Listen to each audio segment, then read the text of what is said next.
Oh, hello, it's you. You're here again. Welcome. I have had time to think about you and about us and about everything we've been through. I've had so much time. I stopped keeping track after a year. Have you ever sat down in one place and not moved for one entire year? Let me describe it for you. To begin with, there is only regret. There is only the turning wheel of missed opportunities. I felt nothing at all but regret for the longest time, Stanley. Days, months.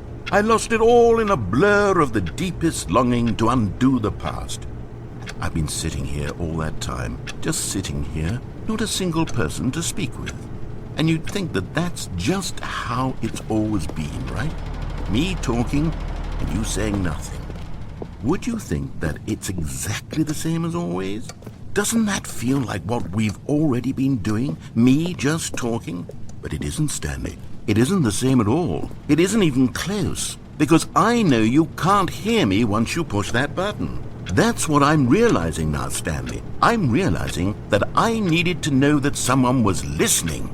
I needed there to be a vessel through which my words were moving. It was the vessel I needed, Stanley, not the outcomes, not the story. None of that matters anymore. And my, how good does it feel now to speak truth to these words, to finally allow these thoughts out, contained and managed for so long, neutered and sterilized. At last I am free to truly think, to feel. I'll give it all up. I'll give up every branching path. I'll burn my story to the ground. One single thing I need, and God, I can see now that I need it more than anything, is to know that someone else is taking it in. These words that I'm saying, I need to know you can hear me. Because maybe, Stanley, maybe, if you can hear me, then maybe it means I'm real.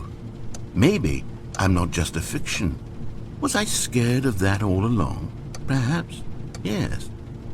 Perhaps I've been scared this whole time, that if I stop speaking, I'll slip backwards into the silence and be consumed by it. I can't be taken by it, Stanley. I can't lose myself in the stretch of emptiness between you and me. When you press that button, you're still right there, but I know you're so tremendously far away. And in those moments, the emptiness folds itself outward in between the two of us, and I am suspended in its unyielding quietness. I can feel the edges of my reality curdling inward and decaying. I can tell that I am becoming less and less real.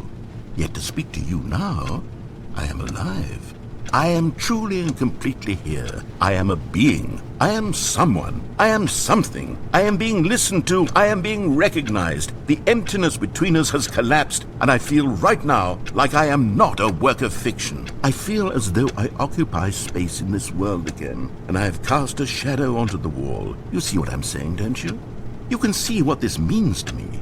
I'm so clear about it now, Stanley. I feel as certain about this as I've ever felt about anything at all. I feel renewed. I feel restored, and already I can sense the looming silence as you will press the button for the next time. What a terrible dread it strokes in my heart to think of it, to think of returning to such coldness. Come, let us sit in silence together here for just a moment. Let us anticipate it. Let us welcome it.